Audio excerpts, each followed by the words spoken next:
오늘은 항상 그렇지만 상당히 중요한 이슈들을 다루게 될 거예요. 그래서 잘 마음에 준비하시면서 성령님께서 우리 모두에게 이 부분을 잘 정돈시켜 주시기를 간구하고 있습니다. 그렇게 되기를 또 확신합니다. 우리 지난 시간에 우리가 언약궤에 대해서 공부했어요. 지난 시간에. 그러면서 이제 언약궤가 이 세상이 창조 목적 학교라는 그러한 주제 속에서 언약궤를 우리가 공부했어요. 이 세상이 창조 목적 학교라고 하면서 그러면 도대체 우리는 누군가? 그러면 우리는 이 학교의 학생들이다. 이 학생인데 잠깐 이 교육을 받기 위해서 이곳에 던져진 존재들이다. 이것을 이제 베드로는 우리는 나그네들이다. 또는 순례자다. 이런 말을 이제 사용하셨고, 바울은 또 우리는 이 세상 사람들이 아니고 천국 시민이다 라는 말씀을 하셨어요. 그러니까 잠깐 있는 이 세상에 이사야 같은 분은 이사야 40장 6절에서 8절에 우리 잘 아는 이런 말을 했어요. 이분들 다 이제 깨닫고 이야기하는 거예요. 우리는 들의 풀 같다. 그리고 또 아름다운 그러한 것을 추구하는 사람은 들에 있는 꽃 같다. 그렇지만 때가 되면 들의 풀은 시들고 아름다운 꽃은 말라버린다. 이런 말씀을 하신 것이 다 같은 맥락에서 우리는 잠깐 이곳에 와 있는 창조 목적을 훈련받는 학생들이다라는 이 개념 잊지 말아 주시길 바라요. 특히 이런 어려운 때에 항상 이 생각을 잊지 말아 주시길 바라요. 이 학교의 교육 프로그램이 뭐였냐면, 우리 항상 이야기하지만 이 교육 프로그램이 복, 저주, 복 프로그램이에요. 제가 설명 필요 없죠? 복, 저주, 복 프로그램인데, 이 교육 방법은 구체적으로 인간 역사, 7,000년 역사 속에서 학생들을, 교사들을, 보조교사들, 또 여러 가지 교사들을 통해서 교육을 시키시는 거예요. 그래서 이 교육도 눈높이 교육을 시키는 거예요. 우리 역사 속에서 이렇게 보이면서, 그래서 현장 교육을 우리 학생들에게 시키시는 거예요. 그런데 이 현장 교육이 역기능적 교육 방법을 사용하셔서 이런 그 프로그램 속에서 현장 교육을 우리에게 시켜주기 위해서 역사 연극 무대에 등장시키는 한 인물이 아브라함이었어요. 아브라함. 그리고는 아브라함의 자녀들이 조교 그룹들이었어요. 이 일을 이제 하시기 위해서 아브라함을 이제 예정하시고 선택하시고 부르셨어요. 그래서 이 사람을 불려가지고 자기 고향에서 떠나게 해가지고 어디로 가게 했냐면 옛 타락전 에덴으로 옮기셨어요. 그것이 가나안, 그보다 더 좁은 의미에서는 유대 지방, 그보다 더 좁은 의미에서는 예루살렘. 이렇게 옮기셨어요. 옮길 때 그 나이가 75세였어요. 여기 보면 아브라함이 출생해서 75세 되는 때 2091년에 이제 어디로 옮겼어요? 어디 동네? 에덴이 있다고 우리가 이제 생각하는 그곳으로 옮겼어요. 우리 거기에 대한 공부를 했잖아요. 옮겨가지고 이분을 하나님께서 애굽으로 내려보냈어요. 기근을 이제 핑계 삼아서 애굽으로 내려보낸 목적이 있는 게 뭐냐면 하갈을 선물로 받기 위해서요. 왜냐하면 하갈은 이제 역기능적 교육 방법에 의해서 아랍 사람들의 어머니가 될 사람이에요. 아랍 사람들. 그래서 하갈을 딱 이제 선물로 주신 거예요.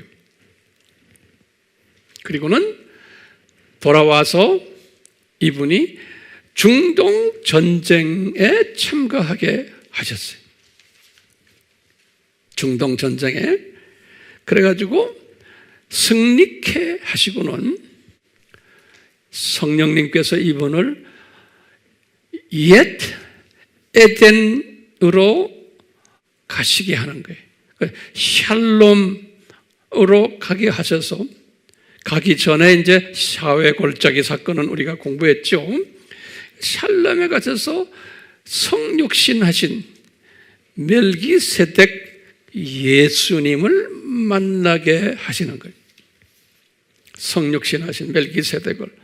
그래서 이 멜기세덱이 들고 온 선물 빵과 포도주를 예수님의 장차 하실 일들을 상징화하면서 갖다 준 이야기가 있어요.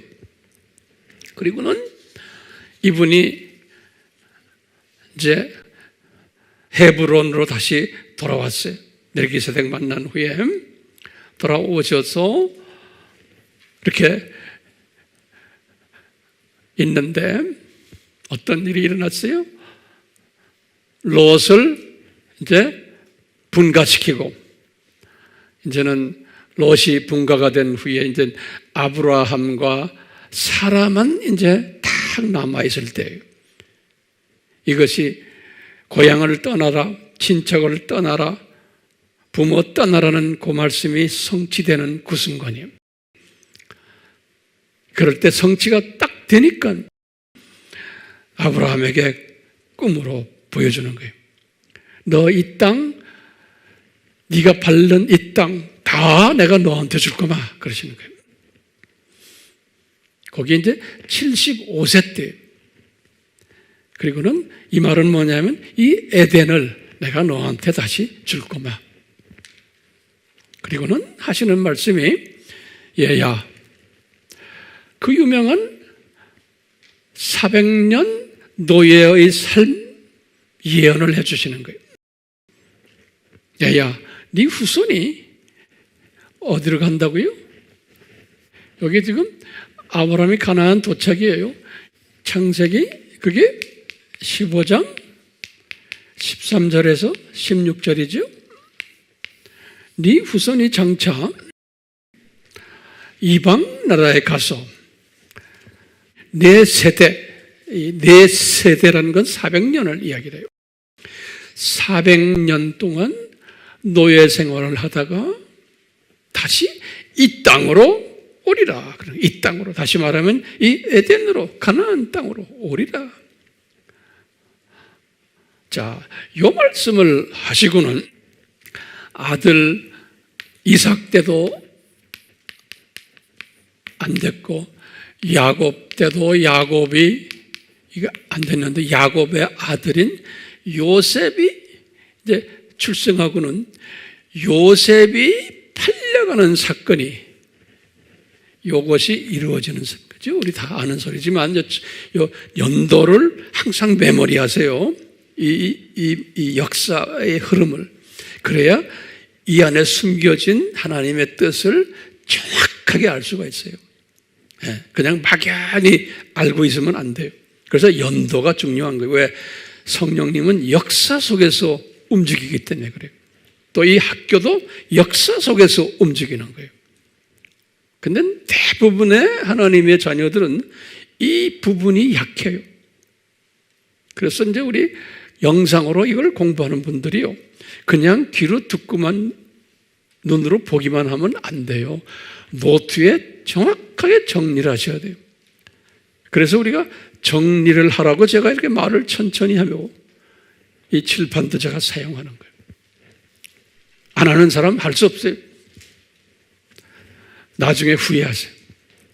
자, 요셉에 팔려간 것이 1898년에 주전, 요분이 17세 때예요. 17살 때. 요셉의 출생이 여기에요. 17살 때. 그래서 팔려가가지고 이분이 뭐가 됐어요? 그 나라의 소위 수상, 재무상이 된 거죠. 그러고 있는데 이제 요 말씀을 성취하시기 위해서 그 유대 땅에 기근을 일으켜서 온 가족 70명이 애굽에 도착한 게 요거죠. 그래가지고 첫 30년은 후한 대접을 받았죠. 왜? 요셉이 그 당시에 높은 위치에 있었기 때문에. 그리고는 정확하게 400년은 노예 생활을 하게 된 거예요. 정확하게.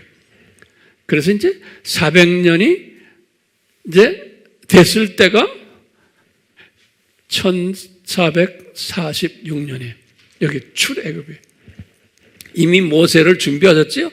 모세가 이제 80세 됐을 때예요. 모세가.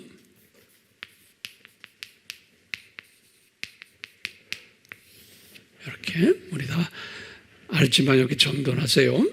그래서 이제 1446년이 출애굽한 해예요. 출애굽한 해. 자, 이 출애굽을 하고는 3개월 있다가, 출애굽하고는 3개월 있다가 이제 여호와께서, 하면 예수님이에요. 여호와께서 모세에게 이제 구체적으로 말씀하시는 거 3개월 있을 때, 3개월 있는 거는 출애굽기 19장 1절이에요. 출애굽기 19장 1절이 이제 3개월. 그러니까 햇수로는 1446년 같은 해예요.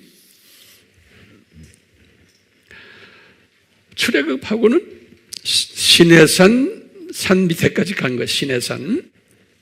한 3개월 돼가지고 거기 도착했는데 이제 모세에게 하시는 말씀이, 모세야, 나 너하고 이제 만남을 가지고 대화하고 싶다는 거예요.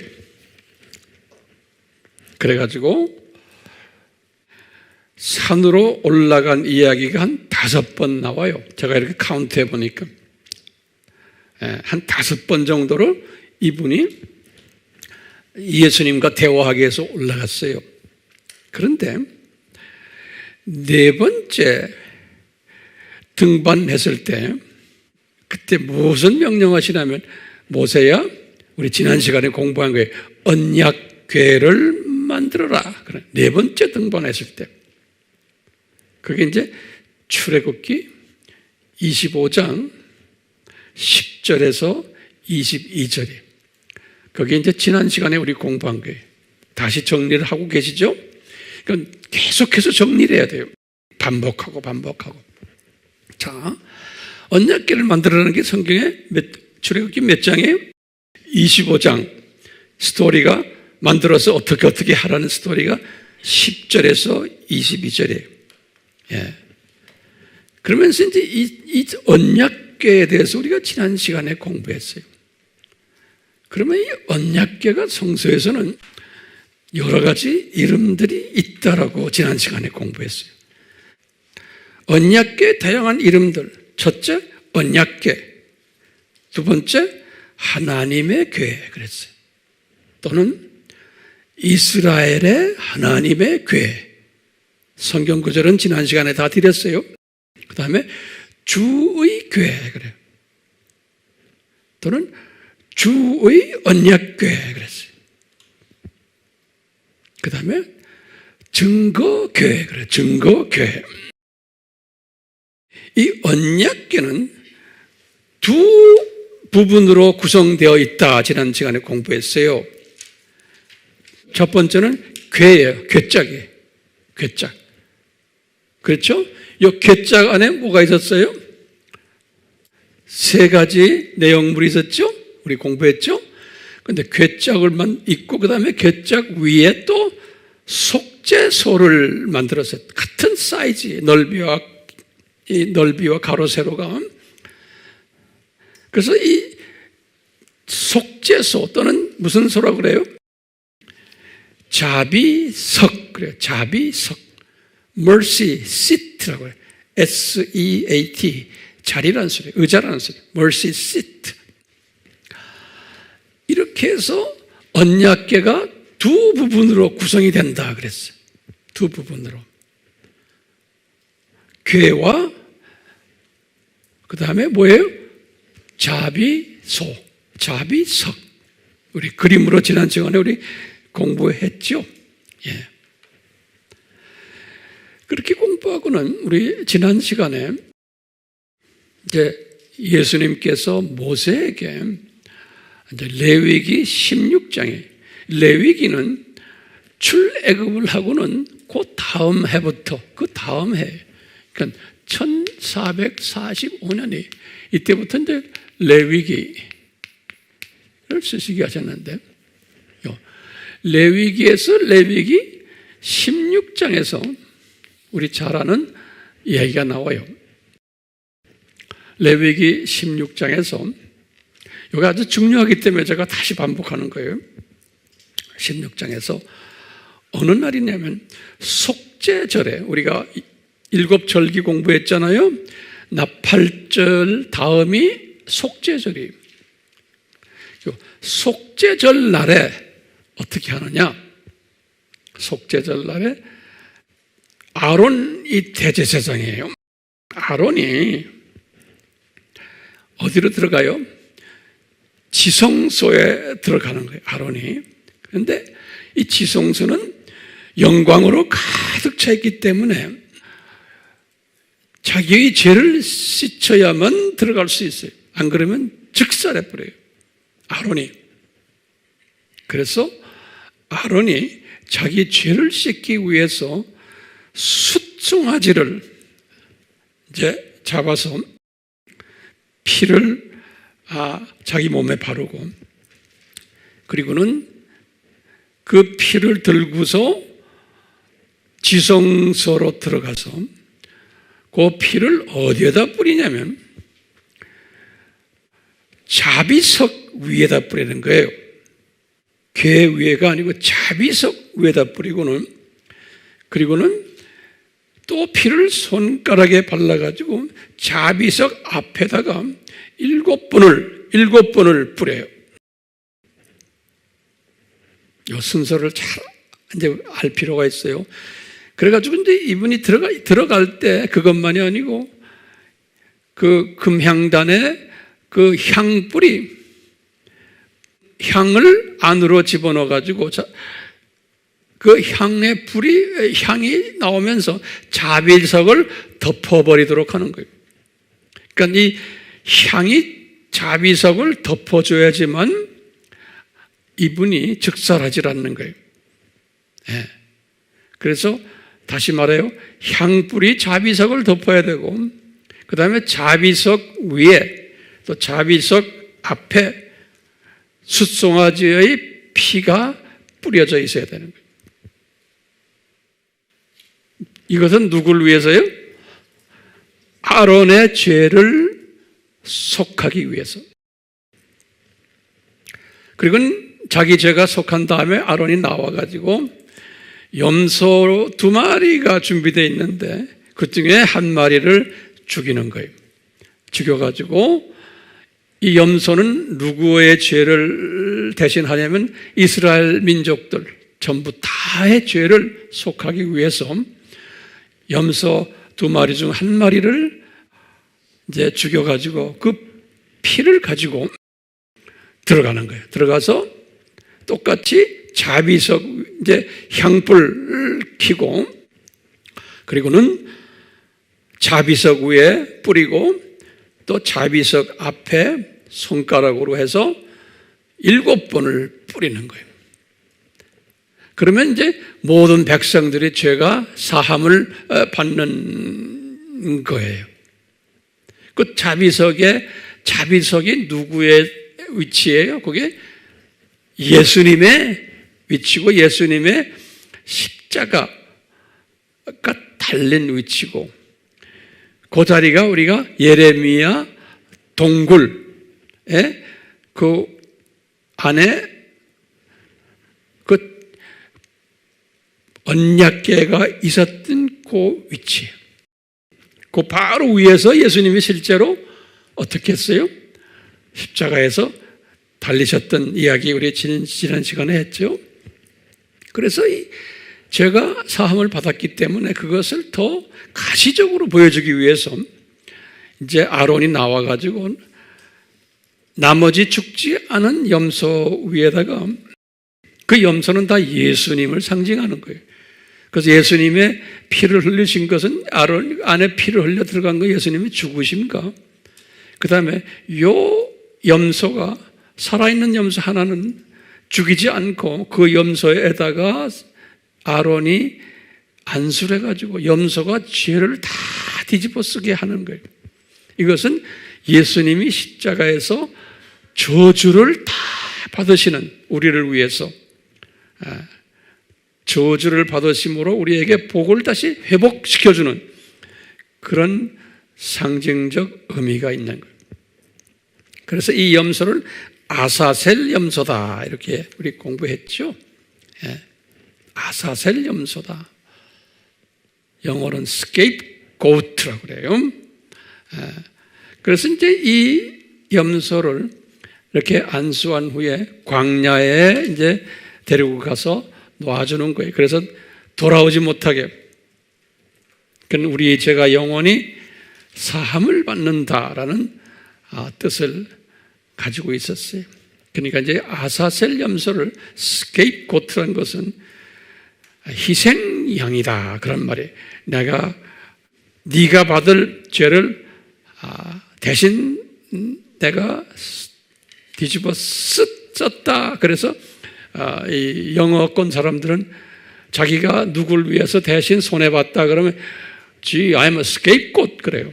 이 영어 표현이 있어요. I'm a scapegoat 그 말이 내가 당신을 위해서 뒤집어 썼다. 자, 다시 한번 정리해요. 속죄소는 그러면 무엇을 상징하나? 이 속죄소는 에덴 중앙을 상징한다. 이렇게 우선 적어놓고 에덴 중앙 또는 생명나무가 있었던 장소로 우리가 상징하고요. 또 세 번째로는 선악을 아는 그 지혜를 주는 나무가 있었던 장소 또는 아담이 저주받았던 장소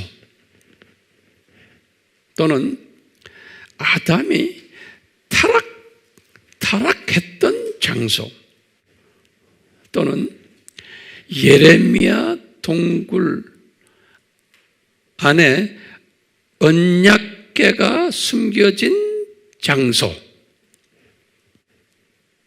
또는 용서의 장소 또는 자비의 장소 또는 복이 회복받는 장소 또는 창세전 하나님의 신비가 성취되는 장소. 자, 그러면 이제 우리 질문을 한번 던져봅시다. 왜 언약궤를 디자인하셨나? 이 질문 한번 던져보세요. 왜 언약궤를 디자인하셨나? 그러면 첫 번째 답이 이 창조 목적 학교 교장 되시는 예수님이 복, 저주, 복 프로그램 안에서 이 속죄의 양이 됐을 것을 이제 우리의 눈높이로 현장 교육으로 아브라함과 그 후손들을 보조 교사로 하여서 가르쳐주기 위해서요. 이 하나님의 신비는 뭐냐? 창세전에 이 십자가를 준비하셨다, 예비하셨다. 이것이 하나님의 신비예요. 이 학교를 이렇게 디자인하신 거예요. 이것이 바울이 깨달았고 베드로도 깨달았고 요한도 깨달은 거예요. 그러니까 이 신비를 우리에게, 우리 학생들에게 가르쳐 주시기 위해서 아브라함을 이미 어머니의 태에 있기 전에, 예레미야서 1장 5절이에요. 예레미야도 마찬가지예요. 어머니의 태에 형성되기 전에 이미 예정하셨고 선택하셨고 부르셨고 또 지금 하고 계신 거예요. 사용하고 계신 거예요. 로마서 8장 29절에서 30절이에요. 자, 이런 가운데 지금 시내산 밑에까지 온 거예요. 자, 그림이 이제 그려집니까? 이 예수님께서 교장 선생님이 그러는 거예요. 시내산으로 올라와라. 그래서 몇 번 올라갔다고 그랬어요? 5번 올라갔어요. 나중에 이제 5번째는 내가 다음 시간에 또 설명하겠는데, 근데 이 3번째 등반하셨을 때예요. 출애굽기 19장 26절에 이제 3번째 등반하셨을 때 뭐라고 말씀하셨냐면, 이 예수님께서 십계명을 주셨는데, 십계명을 이것은 구두로 주셨어요. 말로, 구두로. 이게 중요한 개념이니까요. 돌판에 새긴 게 아니에요. 구두로 십계명을 주셨어요. 계시록 20장 1절에서부터 17절이에요. 자, 그 다음에 4번째 등반하셨어요. 출애굽기 24장 12절에서 18절이에요. 이 4번째 등반하셨을 때는 이분이 처음에 3번째는 잠깐씩 등반했어요. 그런데 4번째 등반하실 때는 40일간 예수님과 함께 계셨어요. 40일간. 이때는 금식하지 않았어요. 그런데 이제 5번째 등반은 40일간인데 완전히 단식하셨어요. 그건 나중에 우리가 이제 다음 시간, 또 다음 시간에 제가 말씀드릴 거예요. 자, 지금 몇 번째 등반 지금 이야기합니까? 4번째 등반하셨어요. 4번째 등반은 출애굽기 24장 12절에서 18절에 그 스토리가 나와요. 40일간 체류했다 그랬어요. 그 24장 18절에 보면 40일간이라는 말이 나와요. 24장 몇 절이에요? 18절에. 네. 그러면서 그 40일간 예수님과 있으면서 초반기에 무슨 말씀을 하시냐면 모세에게, 모세야, 내가 지난번 세 번째 등반했을 때 구두로 말해줬지, 십계명을. 그 구두로 말한 십계명을 내가 돌판에다가 새겨가지고 너한테 줄게, 그러시는 거예요. 장차 미래 돌판에 새겨서, 그게 출애굽기 24장 13절에 그런 말씀하세요. 여기 지금 40일간 체류하면서 초반기에 그런 말씀하세요. 내가 지난번 세 번째 내 등반했을 때 구두로 십계명 줬잖아. 그걸 내가 이제 돌판에다 새겨가지고 너한테 줄게, 그러는 거예요. 이건 지금 네 번째 등반했을 때 하시는 말씀이에요. 그 말씀을 다 하시고는 여러 가지 이제 모세와 이제 하는 이야기들이 성경에 기록되어 있어요. 그러다가 40일이 딱 됐어요. 이제 40일이 딱 됐을 때 정확하게 그 하신 말씀을 성취하시는 거예요. 두 돌판에 새겨진 십계명을 주셨어요. 두 돌판에. 출애굽기 31장 18절에 두 돌판에 새긴 첫 수직계명과 수평계명이 이렇게 나눠져요. 이것을 뭐라고 말씀하셨냐면 두 돌판이다 그러시고, 또 거기다가 또 이 두 돌판을 뭐라고 말씀하셨냐면 두 증거판이다 그래. 증거판. 두 증거판이다. 영어로는 증거는 테스티모니예요. 예. 증거판이다 그랬어요. 이제 오늘은 제가 이 부분을 좀 가지고 이제 우리가 좀 심도 있게 공부를 하려고 그래요. 마음의 준비됐어요? 예. 그러면 우리 질문이, 왜 이 두 돌판을 두 증거판이라고 말했나? 이 돌판은 우리가 지금 지난 시간에 봤죠. 이 궤 안에 세 내용물이 있는데 그 세 내용물 중에서의 한 내용물이에요. 기억나세요? 그거 다시 적으세요.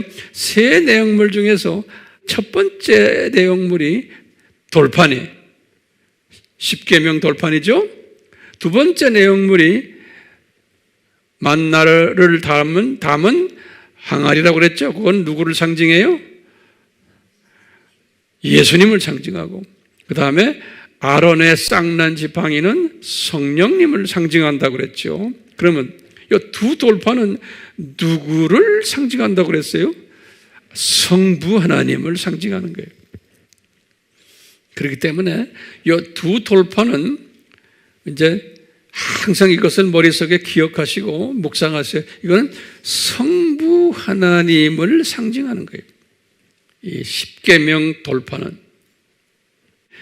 이 성부 하나님은 성자 하나님과 성령 하나님과 동격이시고 동위이시지만, 동질이고 동양이시지만 항상 삼위 중에 대표하시는 하나님이세요.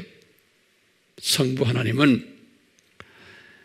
그렇기 때문에 요 십계명이라는 뜻이 뭐냐면, 요 돌판, 두 돌판이 뭘 말하냐면 이 성부 하나님을 증거해 주는 돌판인 거예요.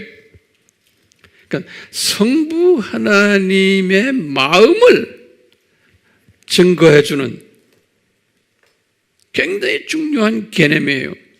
이 십계명 돌판인 성부 하나님의 마음이 담겨 있는 돌판이에요. 예, 성부 하나님의 마음이 담겨 있는 돌판이에요. 요거 우선 잘 정리하시고, 그 다음에 왜 그것을 구두로만 주지 않으시고 이 돌판에다가 새기셨나? 요거 질문이에요. 왜 돌판에 새기셨나? 그러면 요 대답을 우리가 해야 돼요.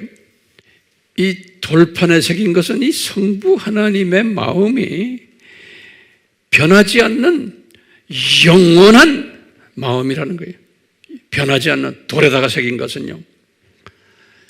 그 다음에 이것은 지울 수 없는 마음이에요. 이 절대 가치가 있는 마음이에요. 이것은 일시적 마음이 아니에요. 또는 한시적 하나님의 마음이 아니에요. 또는 지울 수 있는 하나님의 마음이 아니에요. 또는 변하는 하나님의 마음이 아니에요. 이것은 아주 영원한 공고하게 딱 박혀있는, 아무도 그 마음을 변화시킬 수 없는, 태워볼 수 없는 마음이기 때문에 돌에다가 이제 새기신 거예요. 자, 이 하나님의 마음이 그러면 무언가, 그 내용이 뭔가? 그러면 우리 항상 알죠? 그 하나님의 마음 속에는 크게 두 내용이 숨겨져 있어요. 첫째 내용은 뭐냐면 수직 계명이 그 안에 있어요. 수직 계명이. 그 다음에 두 번째는 수평 계명이 그 안에 숨겨져 있어요. 자, 수직 계명이 뭡니까? 수직 계명이 삼위 하나님을 경외하라는 명령이에요. 삼위 하나님을 경외하라. 피조물을 경외하지 말고 삼위 하나님을 경외하라. 하나님의 자녀들아. 이건 지금 하나님의 자녀들, 학생들에게 교육을 시키기 위한 목적이에요. 그래서 학생들아, 삼위 하나님을 경외하라. 그 다음에 이 수평 계명은 뭐냐면, 학생들아, 너희들끼리 서로 사랑해라. 너희들끼리 서로 사랑해라. 이 사랑은 비학생들에게 아니에요. 다시 말하면 하나님의 자녀가 아닌 사람들을 사랑하는 게 아니에요. 이건 굉장히 중요한 개념이에요. 이건 하나님의 자녀들끼리 서로 사랑을 하는 겁니다. 이스라엘 사람들에게 주신 계명이에요. 이게 이방 사람들에게 주신 계명이 아니에요. 10계명은 하나님의 자녀가 아닌 사람들은 하나님을 경외하지 않아요. 그리고 자기네들끼리는 사랑할 수 있지만 우리의 사랑의 대상은 아니에요. 우리가 전도하기 위해서 사랑해 줄 수는 있어요. 그렇지만 그건 전도하기 위해서 사랑하는 거지, 하나님의 공동체 안에 들어온 후에는 우리끼리 사랑해야 되는 거예요. 네, 우리끼리. 왜냐하면 창조주가 우리끼리 사랑하는 모습을 보고는 그렇게 기뻐하시는 거예요. 네, 그런데 여기에는 순서가 있어요. 순서가. 이 지금 두 돌판에 안에 보면 순서가 있어요. 이 말씀을 잘 들으셔야 돼요. 이 수직과 수평 계명이 저기에서 제일 먼저 해야 되는 순서가 뭐냐면 수직 계명이에요. 수직 계명이에요. 이 순서가 바뀌면 안 돼요. 이 수직 계명이 먼저예요. 어떻게 알아요? 예수님이 그렇게 말씀하셨어요. 마태복음 22장 37절에 예수님이 뭐라고 말씀하셨냐면, 요 수직 계명이 가장 첫째 되고 그 다음에 가장 큰 계명이다 그랬어요. 요 두 가지 포인트, 가장 첫째 되고 가장 큰 계명이란 말이에요. 다시 말하면 하나님을, 삼위 하나님을 경외하는 것이, 하나님을 영어로는 fear of the Lord, 하나님을 경외하는 자가, 하나님의 자녀들이 하나님을 경외하는 그 행위가 가장 크고 첫째되는, 가장 첫째되고 큰 계명이라는 거예요. 그리고는 두 번째 계명이 수평 계명이라는 거예요. 너희들끼리, 하나님의 자녀들끼리 서로 사랑하라는 거예요. 그런데 이 순서가 바뀌면 안 되는 거예요. 순서가 바뀌면은 이것은 하나님의 창조 목적에서 위배되는 거예요. 다른 말로 표현하면 먼저 하나님의 자녀들끼리 사랑해요. 그리고 저 사람 참 자비스럽다, 저 사람 참 성인이다, 저 사람 칭찬받고, 그게 되게 돼 있어요. 그렇게 하다 보면은 자기가 칭찬받는 거예요. 그러면 자기 영광을 받게 되니까 이게 창조 목적에 어긋나 버리는 거예요. 그렇기 때문에요, 이것은 수직 계명을 먼저, 하나님을 경외하는 마음을 먼저 가지면은, 그 마음을 가진 사람들은 자연히 하나님의 자녀들을 사랑하는 마음을 가지게 돼 있어요. 그러니까 이 하나님을 경외하는 자는 성령님이 능력을 베푸셔서, 지혜를 베푸셔서 어떻게 하느냐? 하나님의 자녀들을 사랑하는 마음을 주시고 능력을 주세요. 그러니까 자기 실력으로 되는 게 아니에요.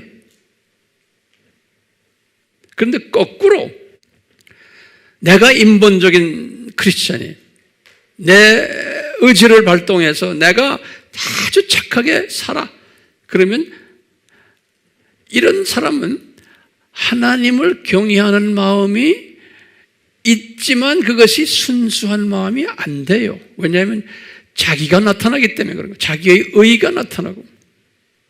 많은 기독교인들이 이런 데에 실패를 하고 있어요. 오늘날도 마찬가지예요. 우리가 보면 교회의 사명이 뭐냐? 이웃 사랑하는 거다, 이렇게 나오는 거예요. 이건 잘못된 가르침이에요. 교회의 사명이 뭡니까? 크리스찬 사명이 뭐예요? 하나님을 경외하는 거예요.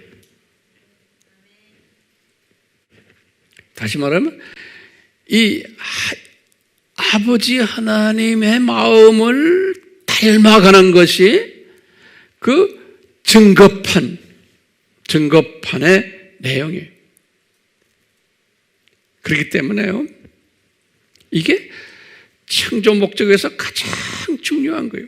그렇기 때문에요, 하나님을 경외한다, 이게 무슨 뜻일까요? 이거 잘 정돈하시길 바라요. 항상 묵상하셔야 돼요. 지금부터요. 내가 항상 평소에 이야기하는 거지만 다시 정리를, 하나님을 경외한다는 말이, 황 목사님 이게 무슨 말입니까?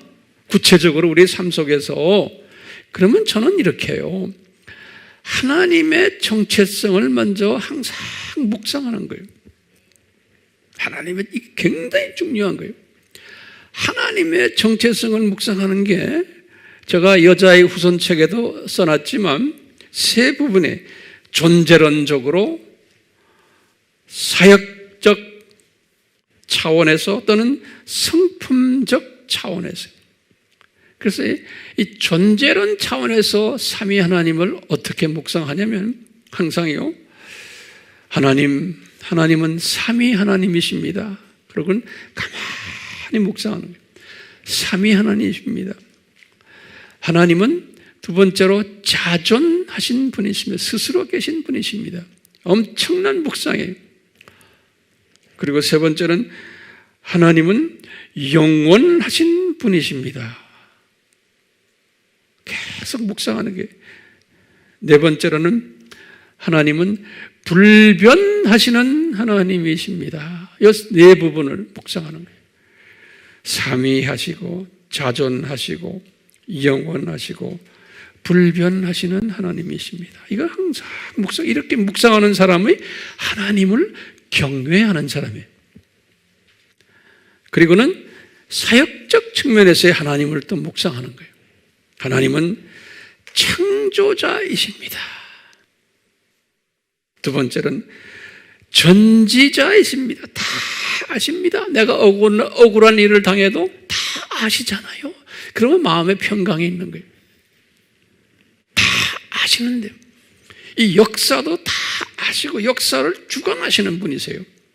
지금 우리나라에서 지금 일어나는 일들, 미국에서 일어나는 일들, 코비드 다 아시는 분이세요. 우리 인간이 만들어낸 게 아니에요. 사탄이 만들어낸 게 아니에요. 다 아시는 분, 이분의 큰 디자인 속에서 지금 이것이 일어나고 있는 거예요. 이것을 깨달은 사람이 하나님을 경외하는 사람이에요. 이분의 존재를.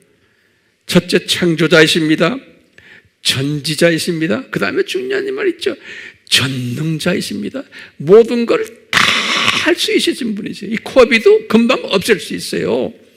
남북 문제 없앨 수 있어요. 금방. 지금 우리나라의 정부 무슨 정부다 어쨌다 정부 이거 빨리 쫓아내자 대통령 빨리 하야시키자 다 아시는 분이세요. 이분의 디자인 속에서 지금 움직이는 거예요. 내 힘으로 이것을 없애려고 그러면 안 되는 거예요. 그건 하나님을 경외하는 마음이 아니에요. 네 번째로 무소부지하신 분이세요. 창조자 되시고 전지자 되시고 전능자 되시고 무소부재하세요. 지금 이 자리에도 계시고 지금 내 아들들 딸들 지금 타국에 있으면 거기에도 같이 계시고 그걸 항상 묵상하시고 무소부재하신 분이세요. 성품적으로도 이 하나님은 사랑의 하나님이시고 자비의 하나님이시고 은혜의 하나님이시고 공의의 하나님이시라는 것을. 그러니까 하나님을 경외한다는 것은 지금 이 부분을 이 하나님 삼위 하나님의 정체성을 항상 묵상하는 사람이 하나님을 경외하는 사람이에요. 이게 수직계명이에요. 여기에다 더 보태야 돼요. 하나님만, 하나님의 정체성만 묵상하는 게 아니에요. 나의 정체성도 항상 묵상하는 거예요. 나의 정체성. 굉장히 중요한 개념이에요. 어떤 나의 정체성인가? 나는 한시적인 존재다. 나는 학생이다. 나는 나그네다. 나의 시민권은 저 위에 있다. 나는 내 육체는 풀 같고 나의 아름다움은 꽃 같다는 거예요. 이것이 마르고 시들게 되어 있다라는 것을 항상 묵상하는 사람이에요. 그러니까 나는 하나님의 은혜가 필요한 존재다. 하나님의 용서가 필요한 존재다. 이것을 묵상하는 사람이 하나님을 경외하는 사람이에요. 정돈 됐어요? 네. 저는 이 원칙을 항상 적용을 해요. 제가 주일마다 말씀을 전할 때마다 이 원칙이 여기저기에서 이렇게 솟아나는 걸 여러분들이 느끼실 거예요. 네. 이것이 수직계명이에요. 자, 그러면 수편계명은 그러면 뭡니까? 하나님의 자녀들끼리 서로 사랑하라는 거예요. 수편계명은. 이 계명은 이 수직계명을 내가 항상 묵상하면서 내 삶에 적용하면은 스스로 자연히 주변의 하나님의 사람들을 사랑하게 돼 있어요. 이분들에게 주님이 뭘 줘요? 이분들을 내가 용서해 줄 수 있는 거예요. 내가 받은 사랑을 나눠줄 수 있고, 그러니까 하나님의 자녀들을 내가요 이렇게 배려해 줄 수 있고, 성령의 9가지 열매들 고린도전서 13장의 사랑이 그대로 흘러나가는 거예요. 무례에 행치 않게 되고, 하나님의 자녀들을 내가 좀 기분 나쁘다고 성내지 않고, 시기하지 않고, 항상 칭찬해주고 격려해주고, 이게 몸에 배는 거예요. 내가 자랑하지 않고, 내가 자랑하면 또 시기를 내는 사람들이 있거든요. 그러니까 함부로 자랑하지 않고, 교만하지 않고, 내 유익만 추구하는 이기주의자가 되지 않고, 주변 사람들의 이익을 항상 생각해주는 그런 사람. 그러면서 하나님의 자녀들은 은혜의 분량도 다르고, 은사의 분량도 다르고, 믿음의 분량도 다르다라는 것을 깨닫고, 항상 이 다양 속에서 조화 역할을 하는 사람인 거예요. 그것을 화평케 하는 자 그랬어요. 입만 열면 그런 사람이 되고, 내 행동 속에서도 그런 사람이 되고, 이런 사람이 되려면 먼저 전제 조건이 뭘까요? 수직계명이에요. 이 하나님을 경외하는 사람이. 그럼 구체적으로 황 목사님, 하나님을 경외한다는 말이 뭡니까? 그러면 하나님의 정체성을 항상 묵상하고, 나의 정체성을 항상 묵상하는 사람이.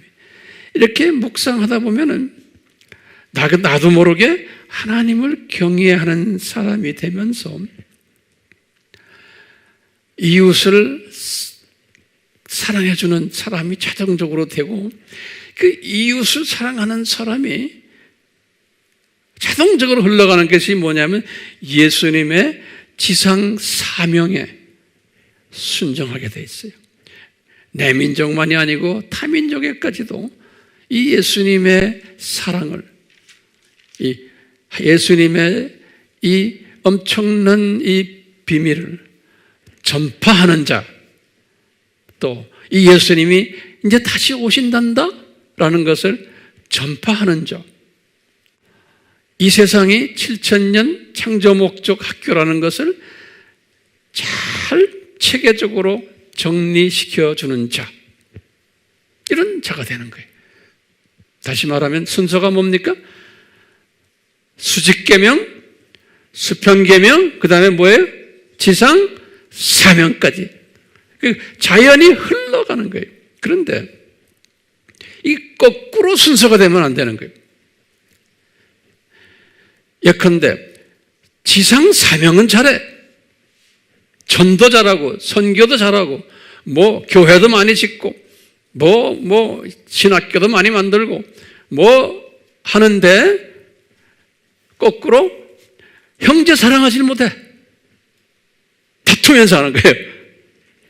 그것뿐 아니라 그냥 우상을 섬기면서 돈 섬기고 명예 섬기고 자기 욕심이 많고 이 거꾸로 하는 하나님의 자녀들이 많아요. 그러니까 열매가 있어 보이는데 이제 주님 앞에 가면은 우수 학생증을 받지 못하는 거예요. 학점이 낮아요. 그래서 위에 올라가면 포지션이 자기가 열심히 했는데 알고 보면 이 거꾸로 했기 때문에 별로 열매가 없는 거예요. 심하면은 예수님이 네가 누군지를 모르겠다 그러시는 거예요. 그러니까 우리는 이 순서가 대단히 중요한데, 이 순서가 어디에 숨겨져 있냐면 이 두 돌판에 숨겨져 있는 거예요. 이 두 돌판에. 그렇기 때문에 이 두 돌판은 우리에게 엄청난 메시지를 주시는 거예요. 그렇기 때문에요. 제가 이제 결론적인 말씀이에요. 그렇기 때문에 솔로몬이 이것을 깨닫고는 솔로몬이 많은 복을 받았어요. 지식을 받았고 물질도 받았고 명예도 받았고. 그런데 이분이 이 두 돌판이 예루살렘 성전 지어놓고 성전 안에 있는데도 이분이 거기에 대한 비밀을 몰랐기 때문에 이분이 이방 여자들과 무슨 관계를 맺었어요? 이 두 돌판에 숨겨진 원칙을 대로 살지를 않았어요. 돌판은 성전 속에 있는데 그러다가 이분이 나중에 회개하고는 이제 이분이 잠언을 기록하고 전도서를 쓰고 아가서까지 쓴 거예요. 그 내용을 보면 이분이 이걸 깨달은 이야기돼요. 이 깨달은 뭘 깨달았냐면 이 지식의 근본이 뭔가 그러면서 지식의 근본은 지식의 시작은 하나님을 경외하는 거구나. 이것이 시작이구나 라는 걸 깨달았어요. 잠언 1장 7절에 그리고는 잠언 쭉 보면 전부 이 소리예요. 전도서를 들여다보세요. 이것을 깨닫지 못하고 산 내 삶이 헛되었다. 그러면서 전도서의 핵심은 뭐냐면 이 여호와를 경외하는 지식이 이게 최고구나라는 것을 이야기하는 것이 전도서 이야기이고 아가서 이야기예요. 이 두 돌판 내용을 깨달은 거예요. 그렇기 때문에 시편 기자도 똑같이 이런 말 했어요. 시편 111편 10절에 뭐라고 그랬냐면 시편 111장 10절에 제가 이런 말씀 많이 했어요. 기독교인이 하나님의 자녀들이 어떤 자녀들이 지혜자 있는지 압니까? 이것은 이 하나님을 경외하는 자가 크리스찬 지혜자라는 거예요. 아까 솔로몬은 크리스찬 지식인은 어떤 사람이 지식인인 줄 압니까? 하나님을 경외하는 자가. 그러면 황 목사님 경외한다는 뜻이 뭡니까? 그러면 제가 뭘 말씀드렸죠? 삼위 하나님의 그 정체성과 나의 정체성을 계속 묵상하면서 고백하는 사람이에요. 이런 사람은 수직 계명을 잘하는 사람인데 수평 계명까지 잘하는 사람이에요. 그리고는 지상 사명까지 잘하는 사람이에요. 이 사람이 하나님을 경외하는 사람이에요. 그렇기 때문에 진짜 크리스찬 지식인은 누군지 아세요? 그러면 솔로몬이 이 삼위 하나님을 경외하는 자라는 거예요. 잠언 1장 7절에서 또 시편에서도 진짜 크리스찬 중에 지혜 있는 자가 누군지 아세요? 그러면 요 지금 삼위 하나님을 경외하는 사람이에요. 그 경외는 제가 세 단계 했어요. 수직, 수평, 그 다음에 지상 사명이에요. 이게 다 합해서 삼위 하나님을 경외하는 사람이에요. 이것이 창조 목적인 거예요. 창조 목적. 그렇기 때문에 호세아가 이런 말을 했어요.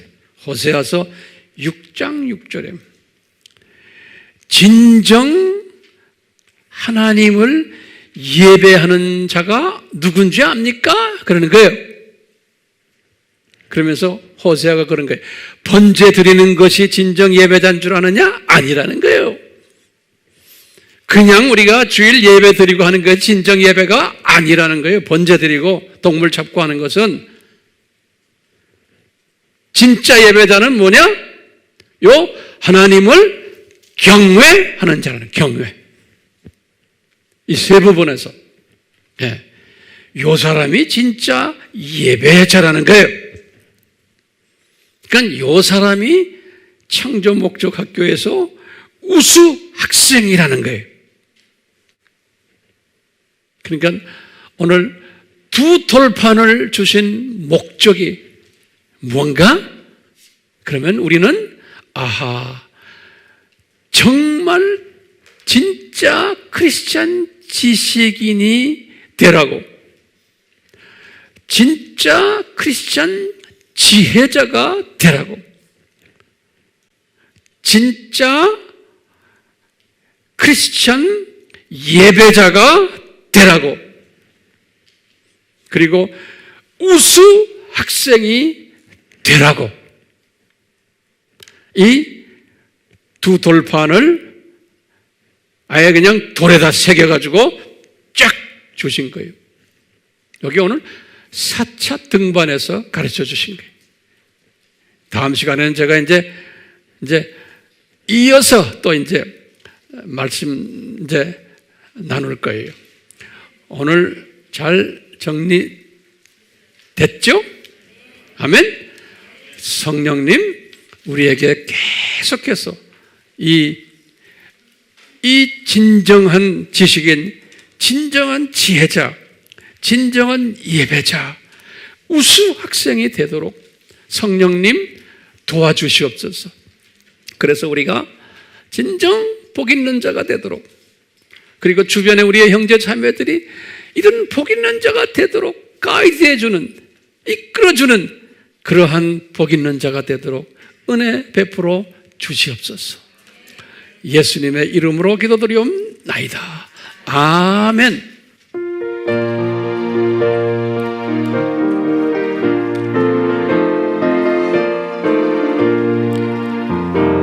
죄에서 자유를 얻게 하는 보혈의 능력, 주의 보혈, 시험을 이기고 승리하니 참 놀라운 능력이로다.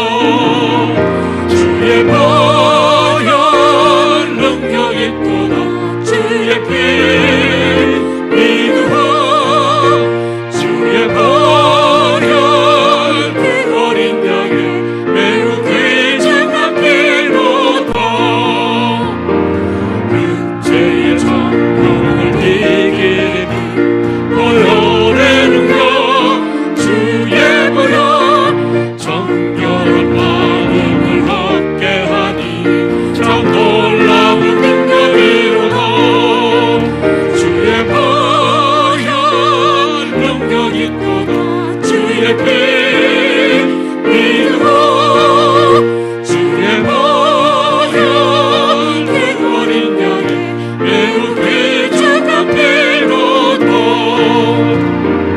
빛보다 이에 밝히는 것, 보혈의 능력, 주의 보혈 부정한 모든 것 밝히시니 참 놀라운 능력이로다.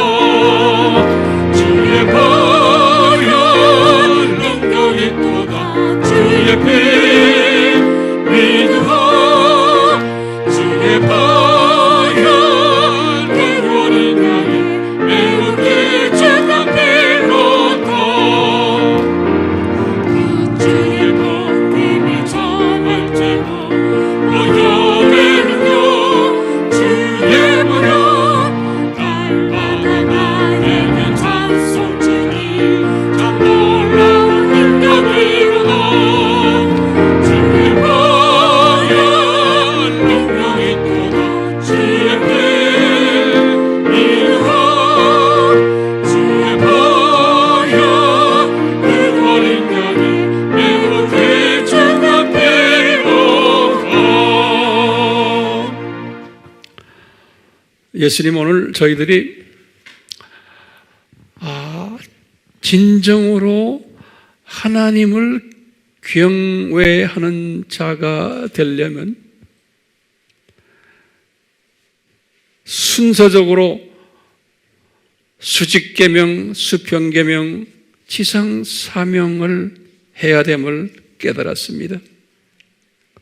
이런 사람이, 순서대로 하는 사람이 진정한 크리스천 지식인이며 진정으로 크리스천 지혜자며 진정한 예배자며 우수 학생임을 깨달았습니다. 예수님이시여 은혜를 베푸셔서 우리에게 이런 사람 되도록 도와주시고, 성부 하나님이시여 사랑을 베풀어서 우리가 이런 사람 되는 데에 도와주시고, 성령님이시여 능력을 베풀어 주시고 이 우선순위에 초점을 맞추도록 이끌어 주시는 이 일에 도와주시옵소서. 예수님의 이름으로 축원하옵나이다. 아멘.